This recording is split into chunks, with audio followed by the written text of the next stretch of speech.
Tēnā koutou katoa, good morning, thank you for coming along. Can I have a show of hands, who's from the FMA?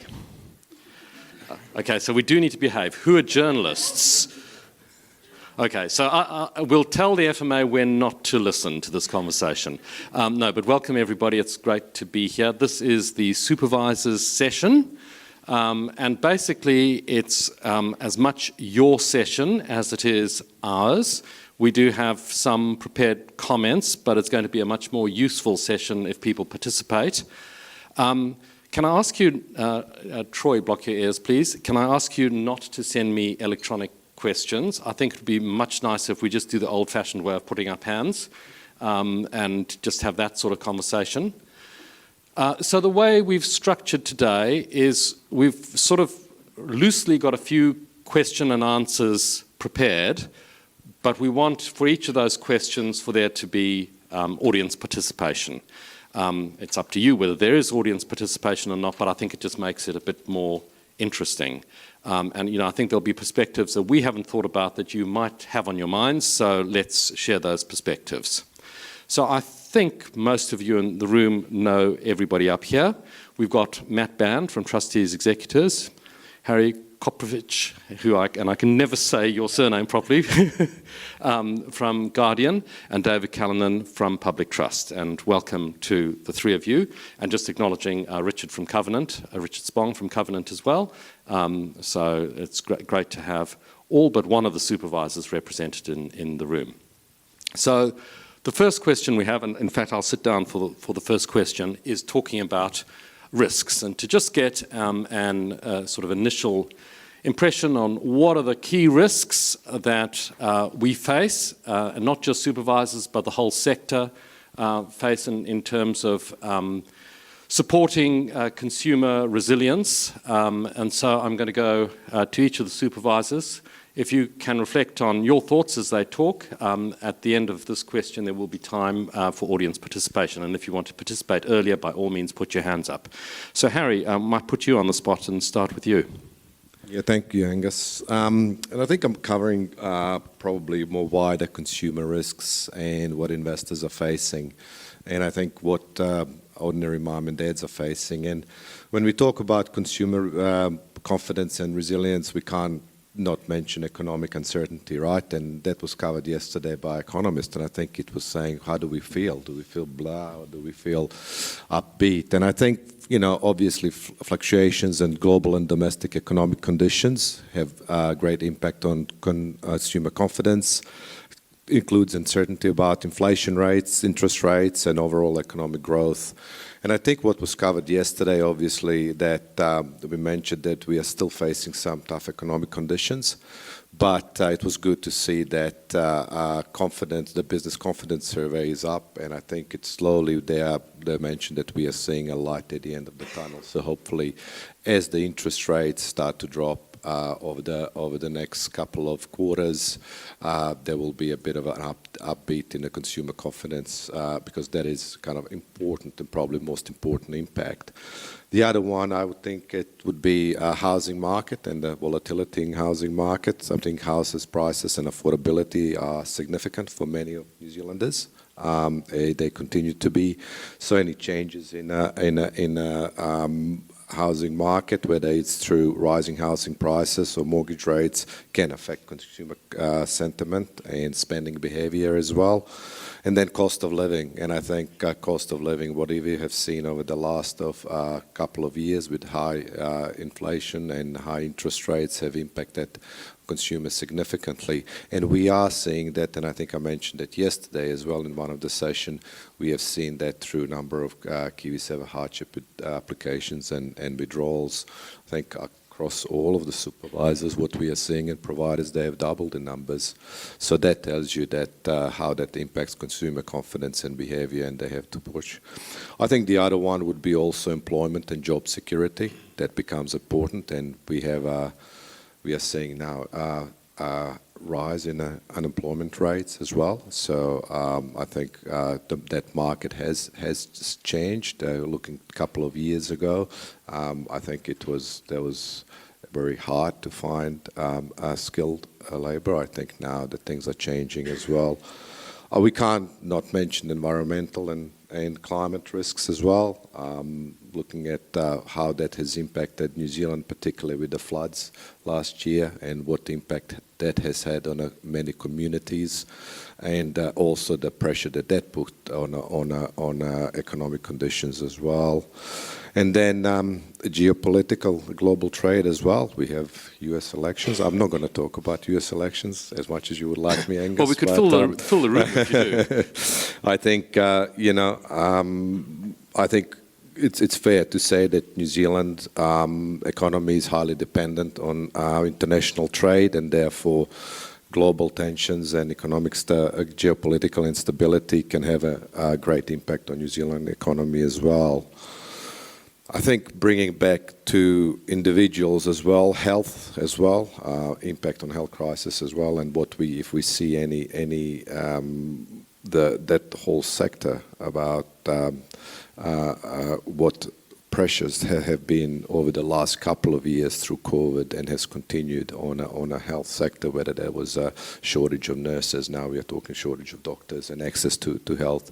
It is also very important when it comes to consumer confidence, and then we can't go past the government policy and regulations as well, and any changes that brings and kind of has impact on consumers. So those are kind of the broad terms that I think, if you think on the market, and I think we'll cover a bit later in terms of the product specific and what we see in investments as well.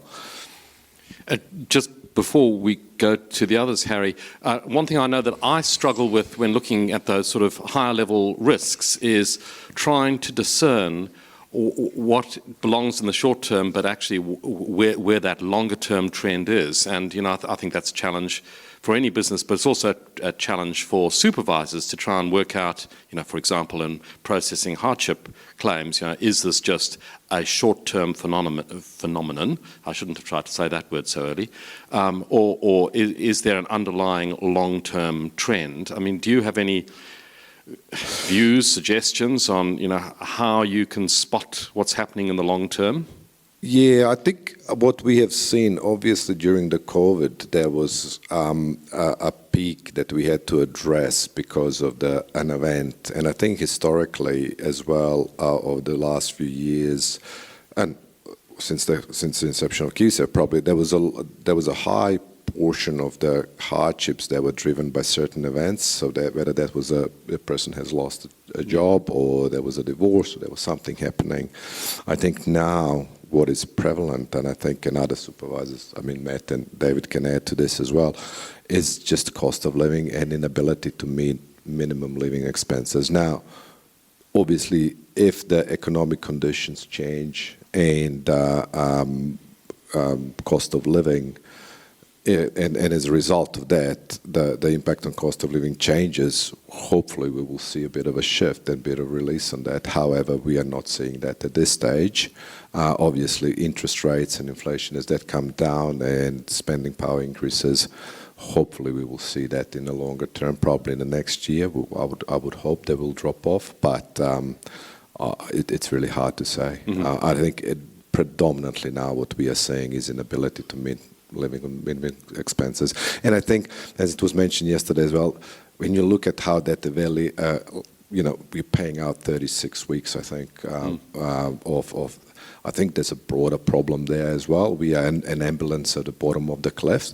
I think a lot of that stuff has to be addressed before as well, and in terms of spending behavior, consumptions, why are they at that situation where this is a last resort, right? They have to exhaust all their savings before they can come and draw on a KiwiSaver and hardship. So there's probably, there's a lot of work in the industry going with budgeting and advisor servicing and everything to address that, and I think a lot more has to go in there to address it before what we see at the end, which is, ambulance at the bottom of the cliff. Well, we might pick up those thoughts a little bit later about how the sector as a whole can be a little bit more proactive, and perhaps supervisors can help initiate some of that more proactive thinking. So let's come back to that. But David, can we go to you? Well, I'll give you this. Oh. Yeah, well, yes. How are you going to ask me questions? You and Harry can talk. Okay, good. Well, thanks everyone for being here.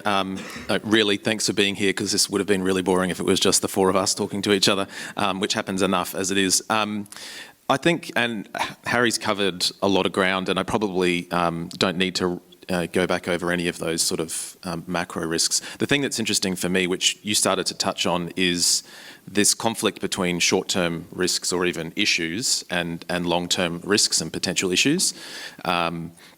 And yes, cost of living and absolutely, the financial hardship application volume is a real clear indicator that we have a problem right now.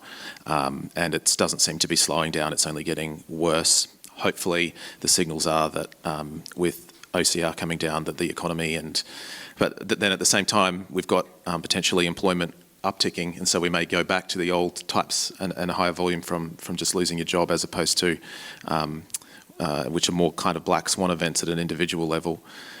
Anyway, so that's, I think in the short term, I think we all know that there is a bit of pain out there. But at the same time, we've got some issues as a country we need to deal with. Just recently with some of my team spent some time in Australia, and comparatively, New Zealand is very vulnerable. We don't have very high resilience. We're quite remote. And to be honest, this sector, the retirement savings sector in particular, we're not at scale, we're not very mature, and that means we've got some work to do. And we've all got a role to play, I think, in trying to shift that. So in terms of what I mean in terms of the risk, if we're not able to create a really strong, KiwiSaver in particular, but retirement savings market that's really growing, we're not going to be able to address the retirement adequacy gap, which in a country that already has got an ageing population, it's not going to get easier, it's only going to get wider. And also, we have got a housing crisis.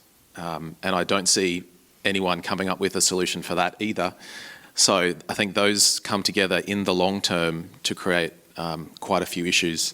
And in particular, community housing. Community housing isn't getting the funding and support that it needs to be able to build homes for that part of our community. And retirement villages have got a whole bunch of headwinds as well, and they're not getting the regulatory change and support that they need to grow and to build.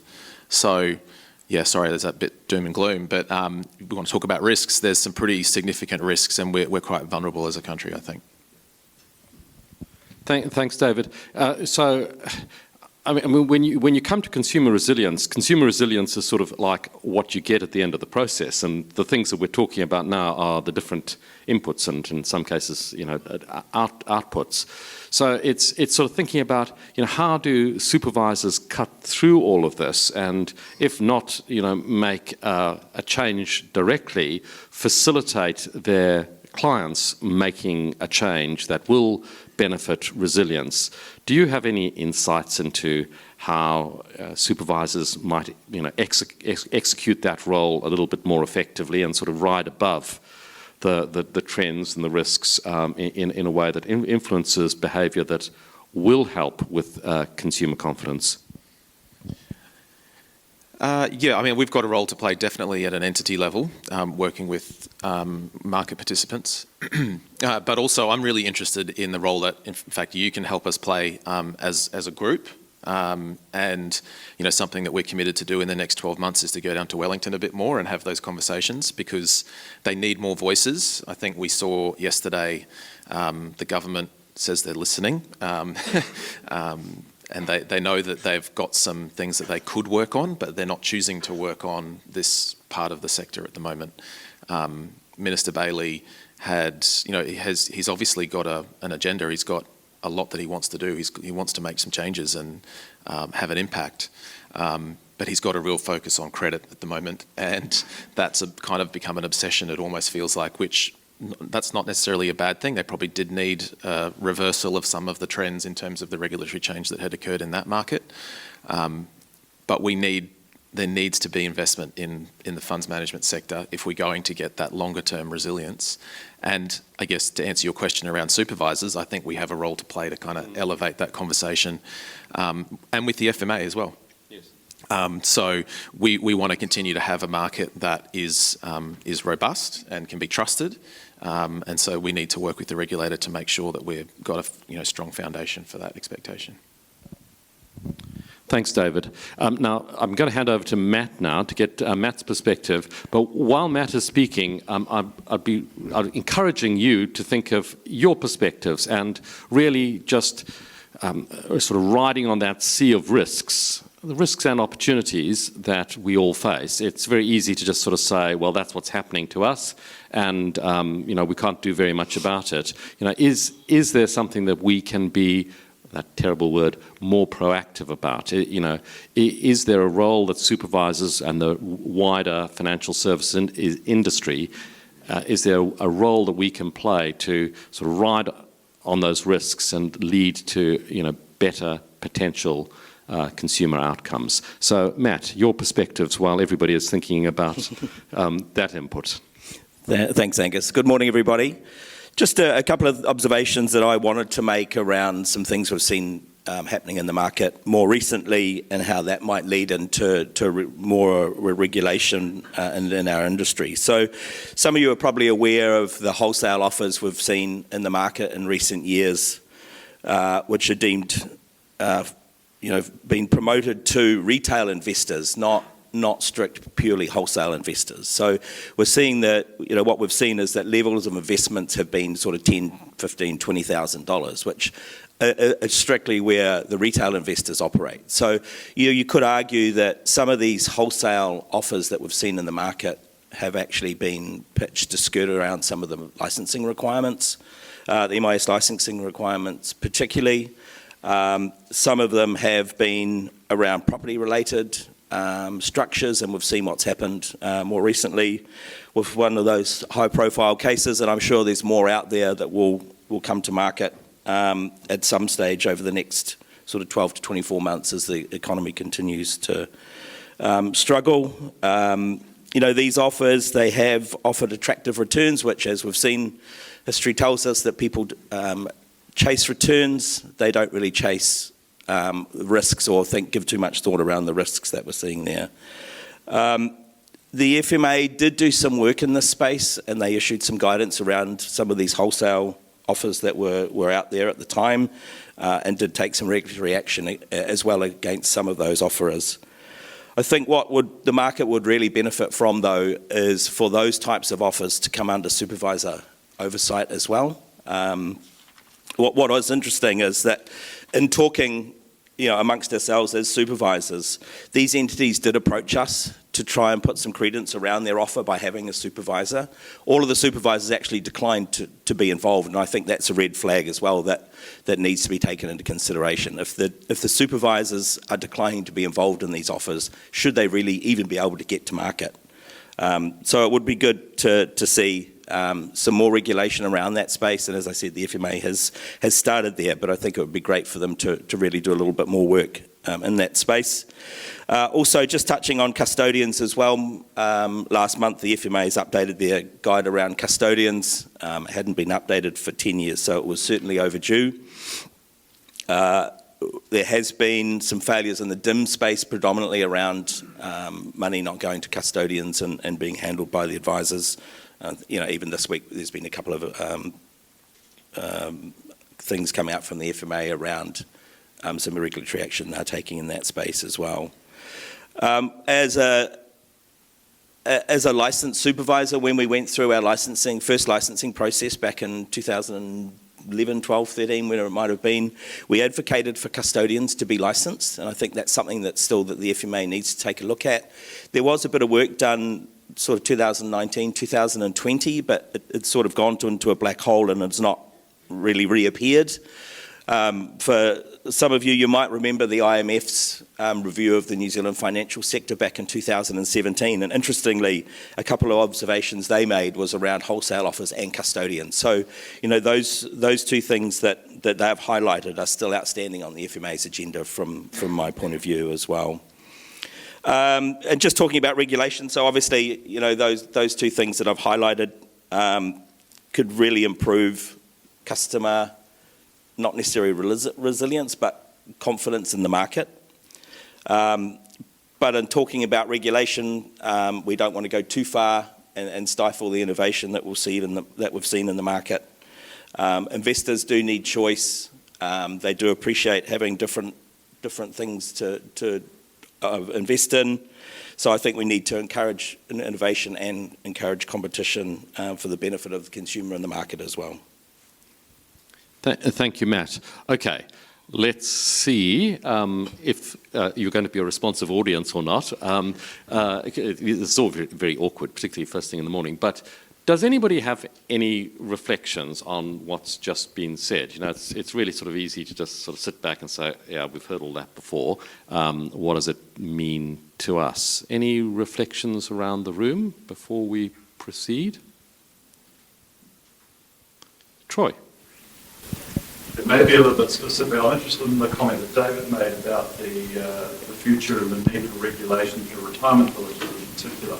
And I'm wondering if the panel has a view on the recent announcement of Ryman and whether that announcement reflects actually a quite liberated and unregulated and unrestricted environment in which those businesses have carried out their behaviour over the last decade.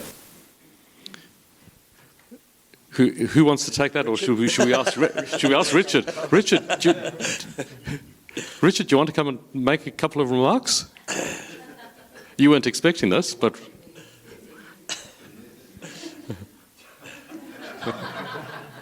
sorry. He's our expert. Yeah, good question, Troy. I think Ryman had always kind of expected to do this, and in fact it was baked into their evaluations that at some point they would.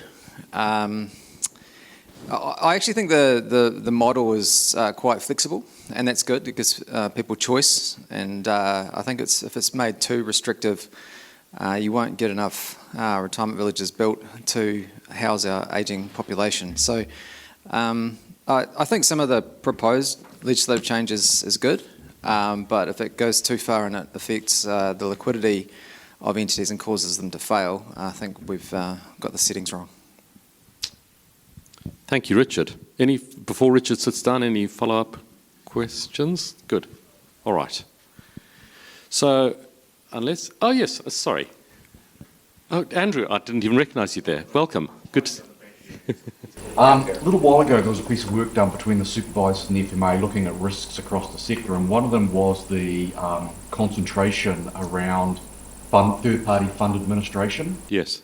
And I think that's only got worse in recent times. Just interested to see if the panel still thinks that's an issue. And yeah. Andrew, excellent question. David, can we start with you? Yes, I think that's an issue, Andrew. I mean, again, to refer back to time I spent recently in Australia, where there is highly competitive market for funds administrators. We've got probably 3.5 maybe viable providers and one dominant provider right now. So we talk about choice for investors, choice for fund managers is pretty limited.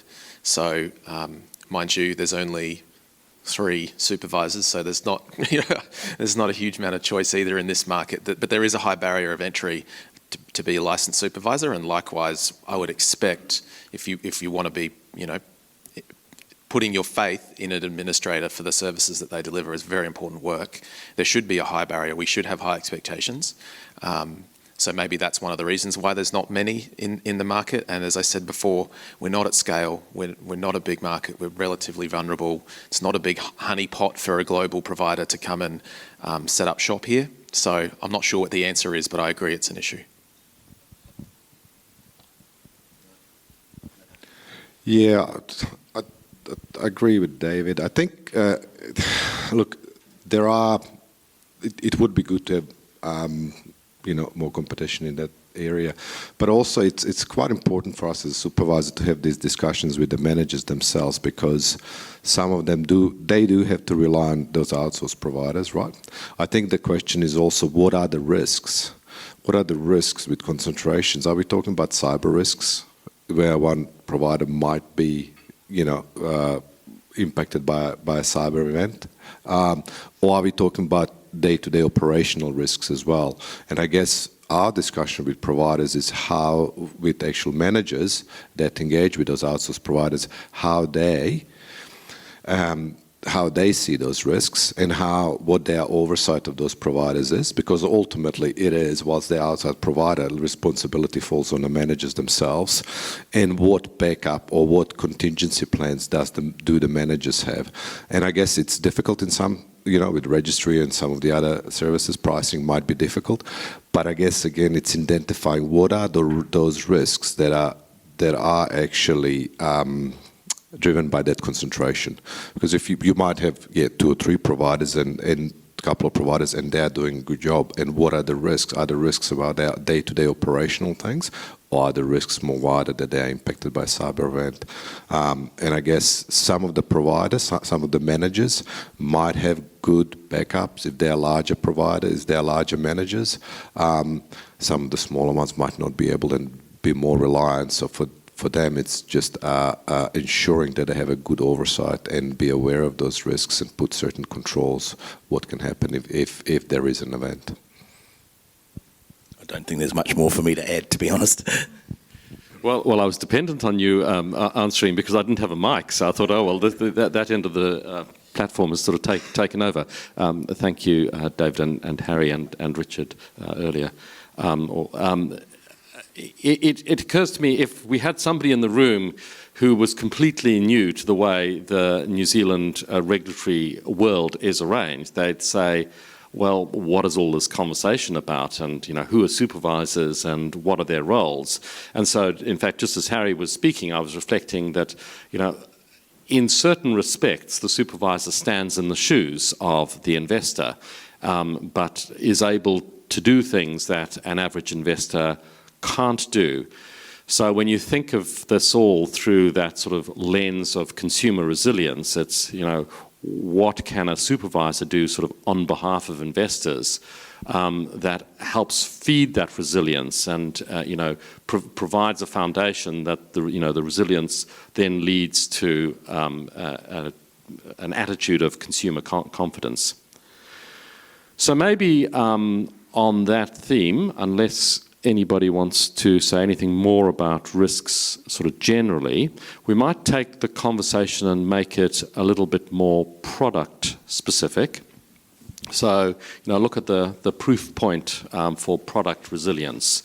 What is it that needs to be in place for the products that are produced by the supervisor's clients to make them more resilient and to help them be adaptable to different market conditions, adaptable to different risk conditions, and work for consumers to give consumers a sense that they've got grounds to be confident in the products available to them.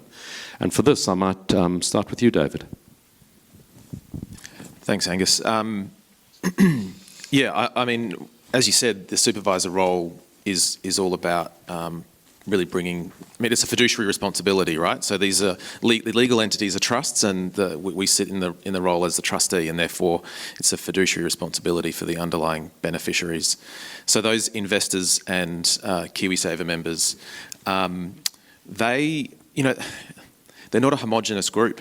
There's a whole different variety of people out there, different life experience, different stages of life, and different expectations from their products. And so if you're going to think about resilience for a homogenous group, it's probably relatively easy because you just average it and you can come up with a simple solution. And that's probably what IMBI has tried to do with the default provider product, is to say what's a sort of maybe lowest common denominator average that will just deliver enough, and that's the design of that product, really. And all 6 default providers have got a very similar product, relatively. But the reality is resilience is different at an individual level. And so if I think about the product design that is needed to create a sense of confidence and underlying resilience, there needs to be choice There needs to be, for instance, there's some things around, ESG.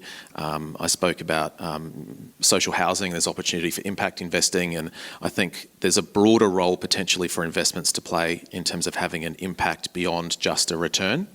And your own retirement adequacy, there is an opportunity for the pooling of funds to have a broader impact than just the individual benefit. So that's one lens. But more directly, I guess, if we focus on shorter term risks, not to take it too far back to that conversation, but some of the things that we've been working with the FMA and with all of the market participants on recently are, and I'm sure these guys can talk about it as well in more detail, they do support actually resilience. So designing products that have got the liquidity tools available to them such that they can navigate events if and when they arise.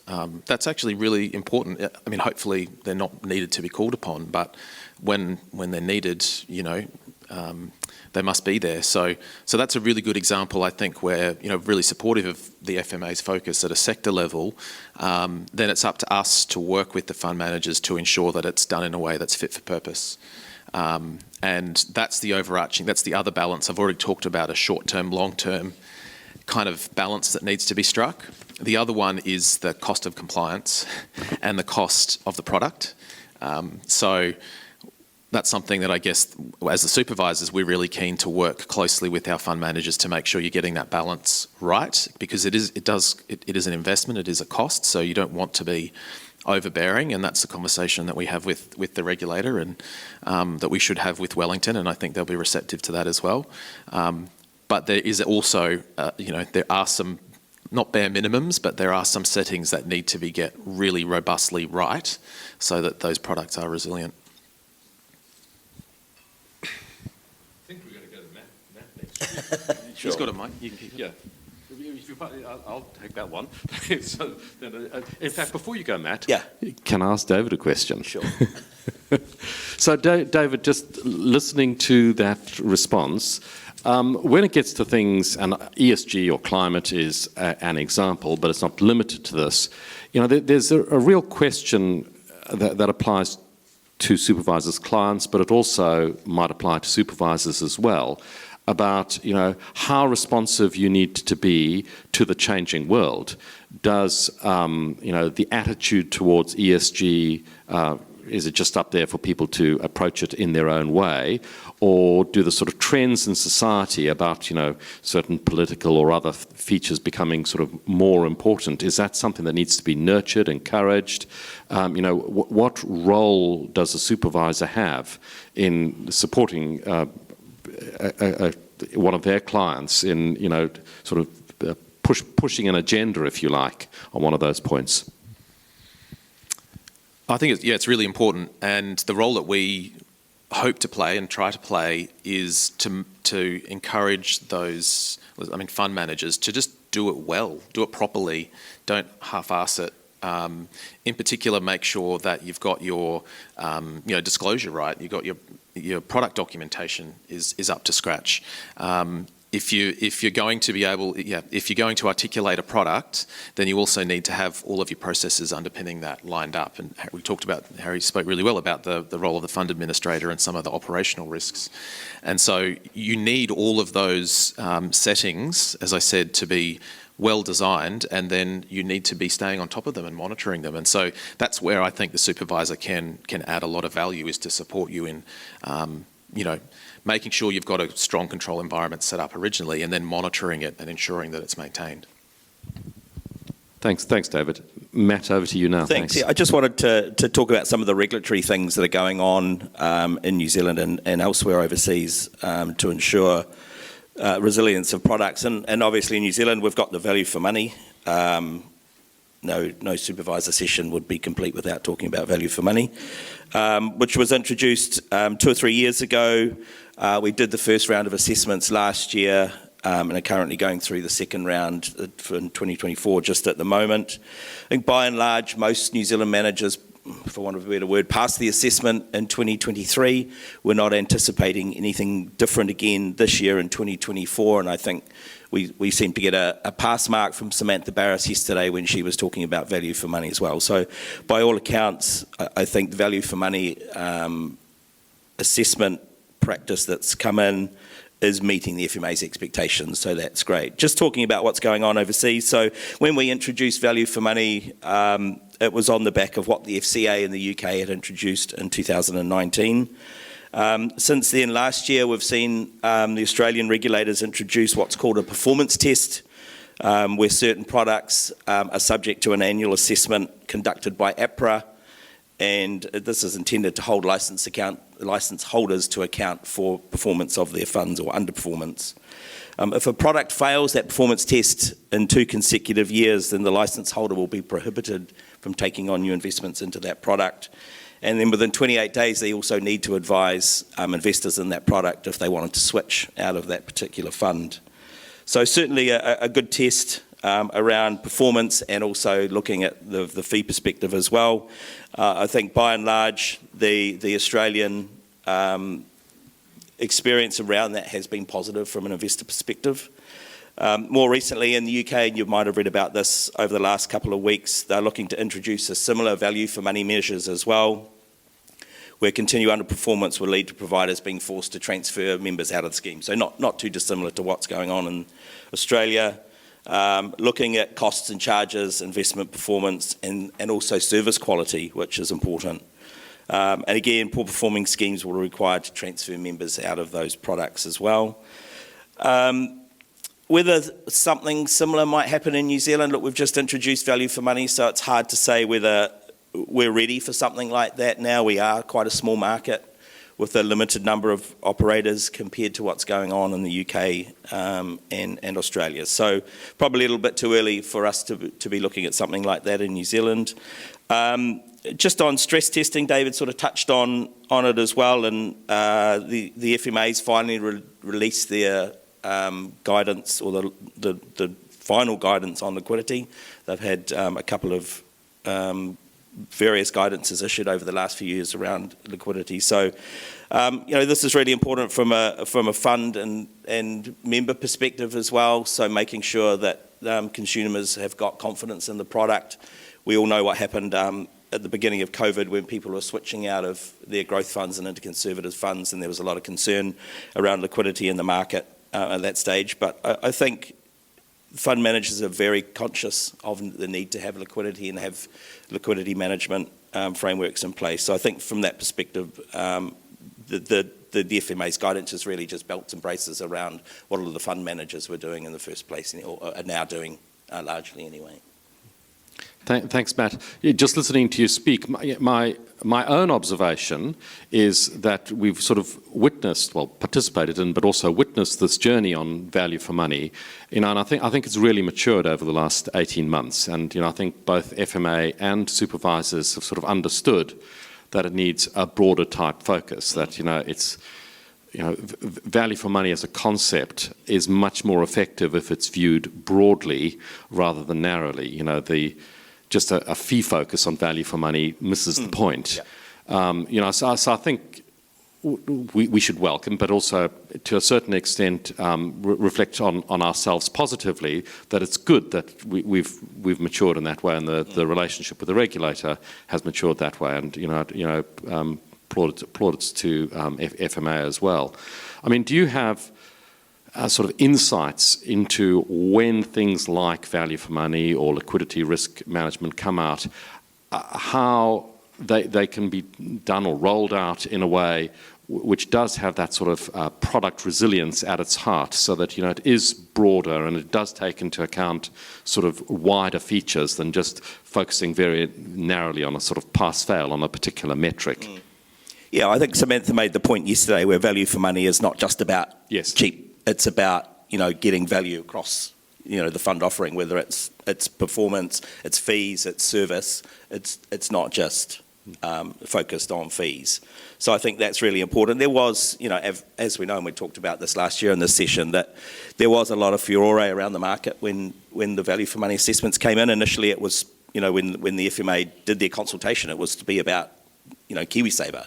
And then when it got broadened out into the wider market, there was certainly some angst around that. I think people have got their head around it now, and I think it's, as Samantha mentioned yesterday, it's just business as usual for supervisors in the market now. So I think we just carry on as we are and see if we can tweak the process as we go along to make it better for everybody involved. I mean, there is a lot of work on, while we've got the assessment spreadsheet, there's a lot of work on the investment manager's side to complete that. There's a lot of work on our side to undertake the assessments every year as well. So just trying to streamline that, I think, for everybody's benefit would be helpful. Thanks, Matt. Harry. Well, where do I start? I think you started with a question. I think if someone was in a room and not aware of supervisor model, what would they say? And I think we are part of the Guardian Trust is part of the big global group, and I do have to explain that I am a big promoter, and I think this model, supervisor model, it is unique, but if executed, but it can work very well and works very well because supervisors do play a critical role in building a confidence in providers and their products for the benefit of investors. No other regulator in the world comes as close to investors as we are, I think. We are there at the inception of the product. We are there at the strategic planning level, engaging with the managers to ensure that they have good processes and controls, that the product, there's a detailed information around transparency of the product in terms of disclosure and the key risks, and that engagement. And we approve a lot of things as well. Before any changes to those products they have to come via supervisors. And I think it's important to know that our role is very much so in the detail of building that consumer confidence, but we are indirectly doing that, but building a confidence through ensuring that managers have good processes and controls in their products as well. And I think, the word supervise as well, and I think for some of you who are here when the FMCA was kind of written, and the word was not to monitor, it was to supervise. And I think the other role that we have to play on is there to lift the standards, and those operational standards, to lift everyone to the best industry operational standards. And that's a key that we play. And as David said, we also have that fiduciary responsibility overlay as well. So I think that model, it's a great model, and I think if executed well, it's one of the best models in the world. And we just have to see what's happening in Australia, what happened with the Hayne inquiry, what's happening now with APRA doing a deep dive on the private assets, and worried about that there was not transparent disclosure of those. I think supervisors are very close to all of those things and play an important role. Yes, we are in the background. Yes, investors not necessarily know what we do unless you're industry participant. Yes, FMA might not know some of the things that we prevent that never get to the market, but I guess it is an important role. And I think talking about consumer confidence, I think product level and provider level goes hand in hand. And I mentioned about transparency of comprehensive information about the product and investment strategy, performance as well, how they perform against the benchmark, risk management, liquidity, Matt talked about, and stress testing. But also it comes to the credibility of the provider and their compliance and their regulatory, ensuring that they comply with all of their obligations as well, and their experience and their engagement with their customers as well. And look, as much as we would work with the providers to prevent any issues and live those standards in their operational or administrative functions, from time to time issues do come up. And I think, again, supervisors play an important role to work with providers to ensure those issues are addressed in a timely manner and all investors are remedied appropriately as well. So this is something that, you see in other jurisdictions come after fact, and then unless this is addressed, you see a regulator comes with a big stick. Here we are working with the managers in true partnership, because if their investors are looked after, the provider will do well, and the consumer confidence in provider, their products will grow, right? So I am a big fan of this model. I think it works very well, and I think if I see a lot of supervisors here in the room, I think they will agree with that as well. Well, maybe we should find out. Just reflections from the floor. Has our model, so the New Zealand regulatory model, got it right? Do things like value for money and liquidity risk management and so forth work well? Are there things that could be done differently? Does anybody have any insights or comments? And yes, we're sort of at the product part of the conversation, but it doesn't need to be restricted to product. Angus, yeah, I think that it is working well, the model, and it's evolving, and we do see that, I think, with the value for money exercise, where it started off in a certain place and then perhaps has landed in a bit of a different place. I think it's important, though, that those couple of areas, at least, that have been identified as sort of complex, that we get on and do something with those, like there's the piece of work around performance fees, I think, and also trail. So I think those sorts of things to really, I don't know, like bed in that trust, yeah. Well, I know this wasn't a prepared question, but we do have a meeting set up in October, which the regulator will be at, supervisors will be at, and some clients will be at to discuss performance fees, exactly that. So we are trying to sort of take the initiative. So I wasn't going to mention it, but given that you mentioned that as an example, it was a good example to use. But actually, just reflecting on that, it's really quite a process to identify the issues to focus on, and then to try and work out, an approach to get some, meaningful conversation. So this is on performance fees. It's a bit of an experiment. So we'll see how that goes. But absolutely. Thanks, Vanya. Any other insights, comments from anyone? Can I just add to what Vanya mentioned? I think it's a good word. It is evolving, right? And we are trying to improve as supervisors as well in terms of what we do, and we work closely with FMA and what FMA is seeing. And so, coming in this industry 20 years ago and see what trustees and the all settings were doing and where supervisors are moving and what we are doing now, and that focus on that, shifting from receiving reports and checking something, we still do that because we need to, but I think a lot of that shift is slowly shifting into looking at the processes and controls that the managers have, working with the managers, how they can improve those processes, controls, so that they meet the best industry standards. I think that's where we are. I'm not saying we are there yet. I don't think we are, but I think we're all working together to ensure that proactive supervision that FMA expects from us and that we should be doing, because we are supervisors, we are not just monitoring. I think we are moving in the right direction. Still work to do, but I think we are moving in the right direction, and we can be truly a trusted partner then to managers and help them through that process, how they are improving their operational standards. Yeah. And I think the CTA's got a lot to add in that as well. So CTA, for those who are not aware, is the Corporate Trustees Association, and Angus came on board 2 or 3 years ago to lead that, and I think we've got a much better industry body now, and a more proactive industry body, and engaging more regularly with the FMA, which I think helps. And as well. I'm very relaxed about it. When these guys talk about CTA, meaning that we all work together, that's fine. When they talk about CTA, meaning my to-do list gets longer, then I get nervous. So I'm always a bit cautious to know what's being talked about. But yeah, I do, seriously now, I do think it is really helpful and effective when the supervisors work in conjunction with one another, to influence the way the market as a whole thinks about things. And that's not the supervisors dictating a way forward, but it's facilitating an evolution in thought, which I think is good. We've got about 10 minutes left, and there are a couple of topics that I wanted to quickly touch on, and also just leave time for participation from the floor. So first, just a sort of passing observation that when it comes to, we throw all these words around. We talk about resilience, we talk about confidence, we talk about trust. But essentially, they're all sort of higher level outcomes that we're after. And there are a whole stream of things that feed into them.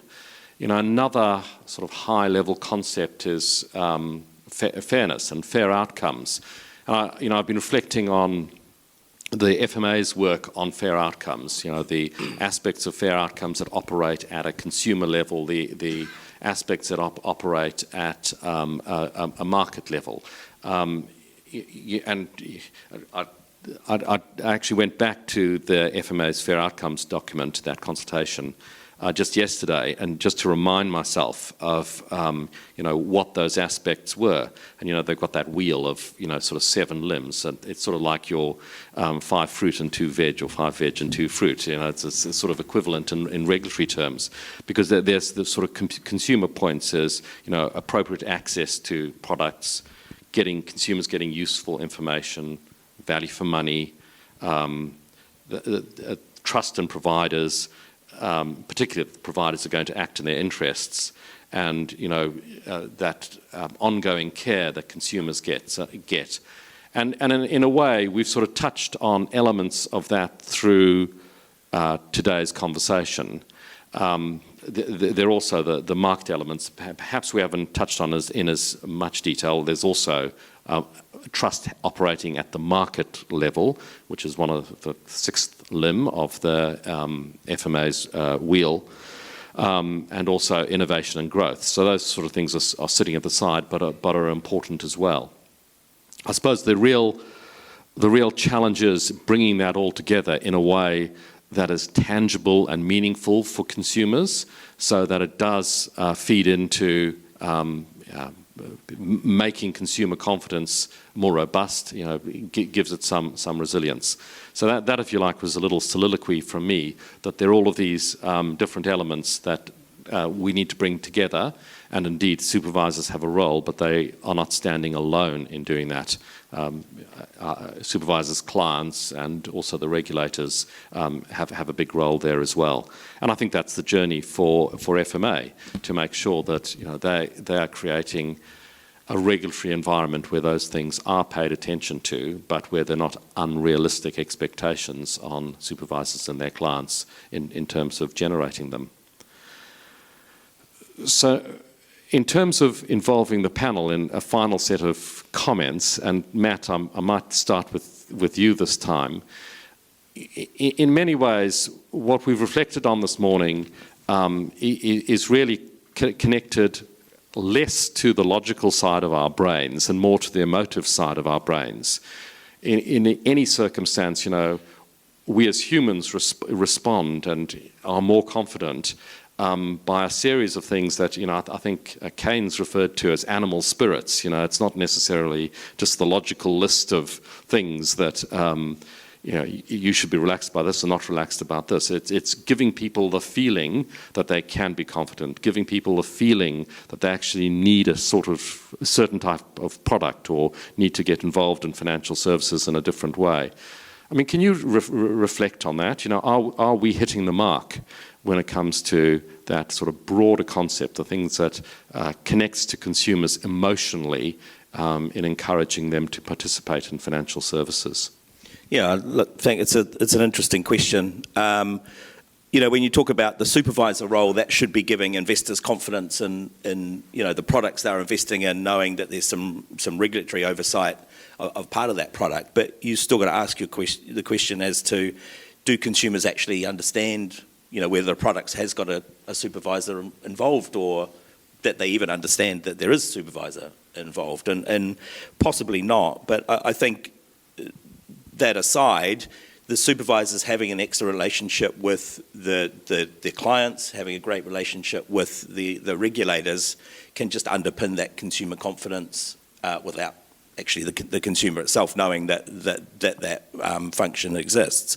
We've got, I think and Harry touched on it, that we've got I think a really good and improving relationship with the FMA now. There seems to be much more consultation with us as supervisors as to what we're seeing in the market. We're getting the benefit of seeing some of the guidance to review it before it's actually published in the market as well, and I think that's really important. From a client perspective, I'm talking from Trustees Executors perspective, that we've got 2 types of clients: those that really value what we can bring to the table from a best practice regulatory and compliance perspective. We've also got those clients who don't value our role particularly, but they know they have to have a supervisor because the legislation says. So invariably it's those clients that have the largest problems.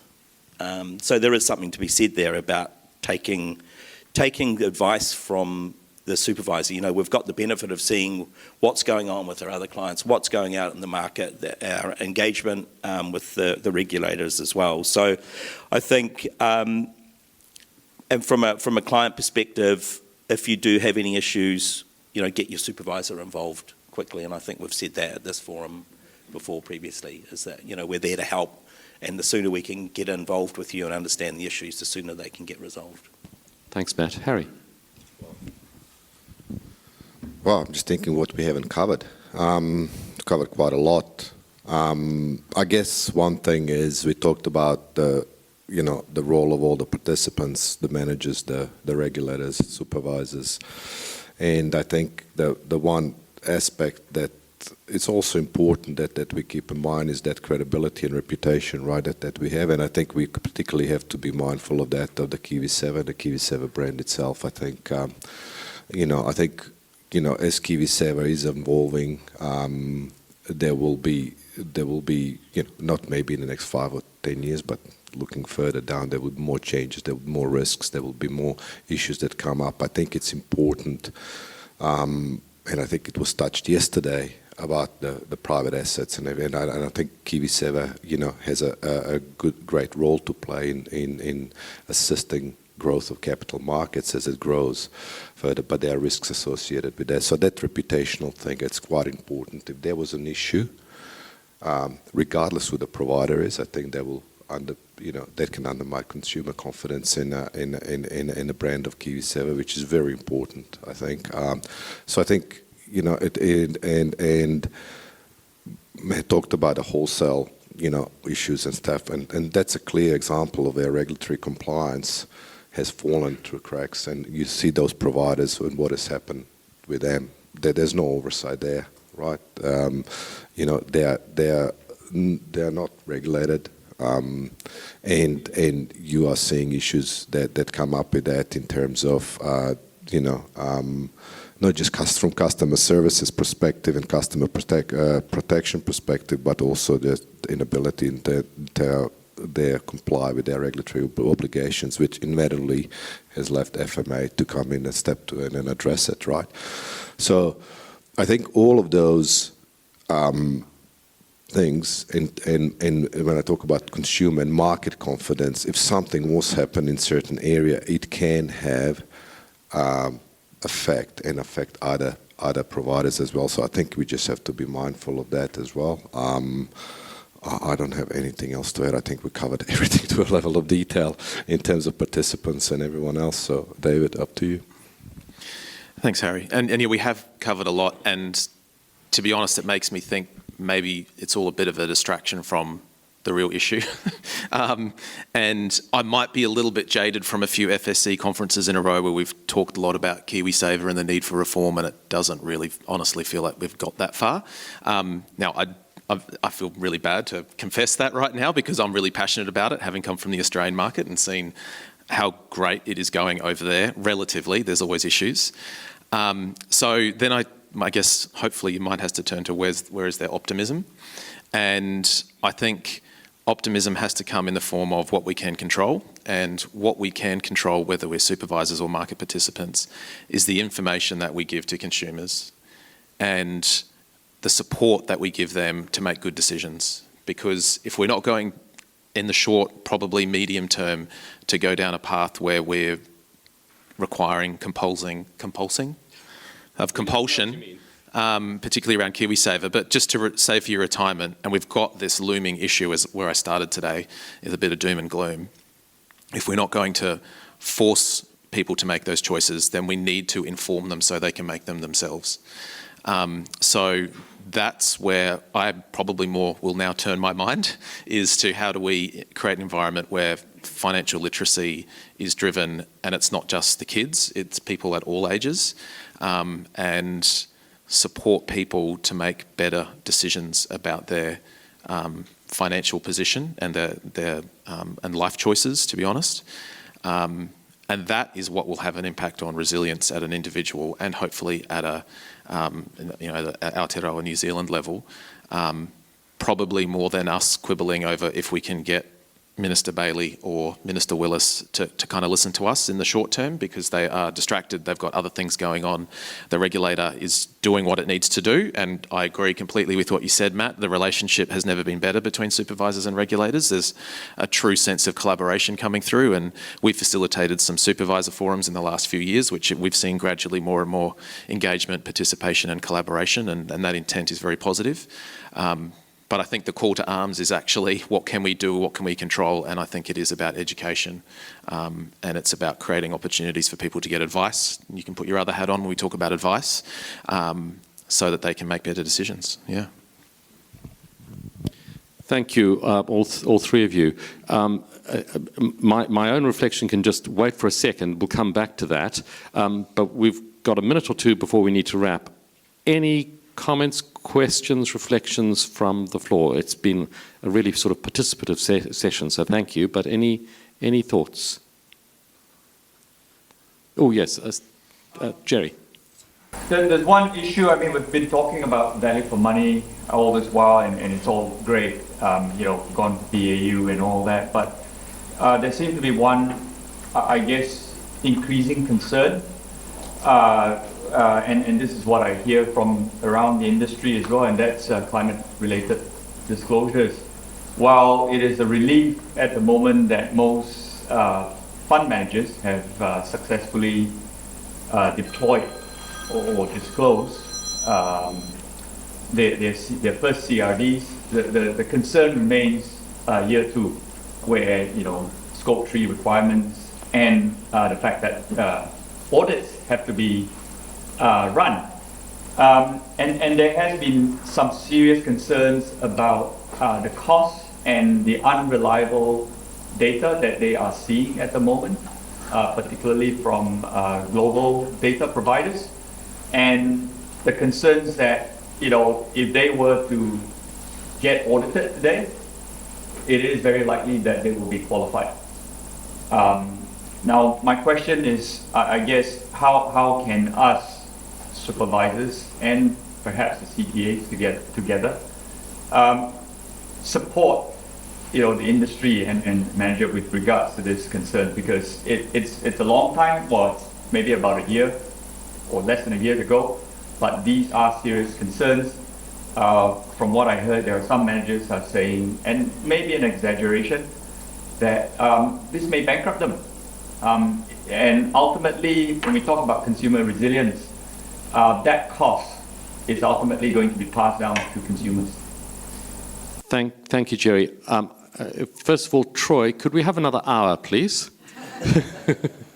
No. So with complete respect to your question, it is a question that does need a long discussion. So I'm not going to hand it to the panel. I'm going to do a quick answer myself, and then I'm going to sort of merge it into a wrap. And I would be, we'll go, Alistair, we'll go to your question in a second. But I'll sort of wrap this up. But Jerry, I really do not want to see this as being dismissive. It's going to come across as being dismissive, but it's not in any way intended like that. The concluding comments that I was going to make, and it sort of ties in neatly with Jerry's question, is that for resilience, to feed that resilience, to feed that sort of long-term confidence, you need to have your focus on the long-term horizon. You need to look beyond the immediate noise. There's a beautiful Maori proverb that I've heard, and I haven't memorized it. I don't even know where I'd find it, but it's all about, sailing with an eye on the long-term horizon. And I think that's really, really true in terms of the roles we can all play in our, the different positions that we're in terms of fueling that consumer confidence in financial services. But so too is it with climate. My own view with climate is to get to that long-term horizon, you actually need leadership. And, the leadership comes at different levels, and there's definitely leadership within the financial system that is required. So, that is part of the solution. but there is going to be noise along the way. So we need to find mechanisms, and particularly supervisors need to work with clients to find mechanisms to focus on the elements of that noise that need management.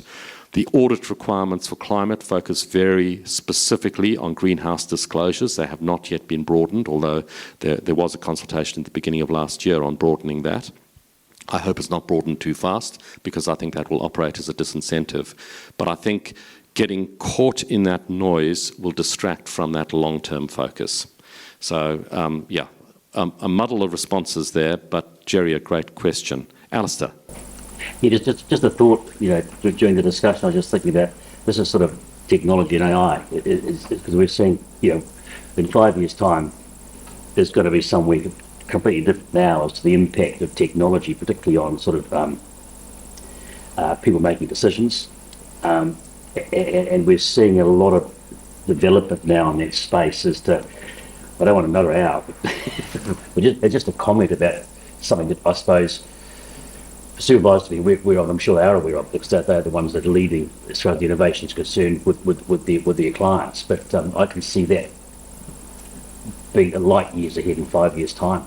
Absolutely, and I think it's like I don't know, but I just think that being aware of that and contributing to that discussion. And I think again, and please interrupt me if any of the three of you want to say anything. I think for supervisors, it's about keeping an open mind, allowing for innovation, allowing for different models, but at the same time recognizing that AI and things that might not be AI but are still better use of computer systems are essentially using a tool. And we've been using tools for ages, and I always think back 30 years I suppose, more or less to the start of my career, where people talked about computers making offices paperless. Well, if anything, computers have generated more paper out of offices, and so too I think elements of AI, it may be plus ça change, plus ça reste la même chose. The more things change, the more they stay the same. Of course, AI is going to revolutionize our lives, but there are also going to be some constants, and I think the supervisors have a role in seeing those constants as well. I think, unless there's any further question, we're going to have to wrap, but it's been fantastic having you all in the room. Thank you for your participation. Thank you, panel, very much indeed. And in your comments that you make, if you've got views how we can use the supervisor session better at future FSC conferences, would you mind dropping those ideas in, because we'd be really interested in making this the most useful session possible. Thank you all very much. Enjoy the rest of your days.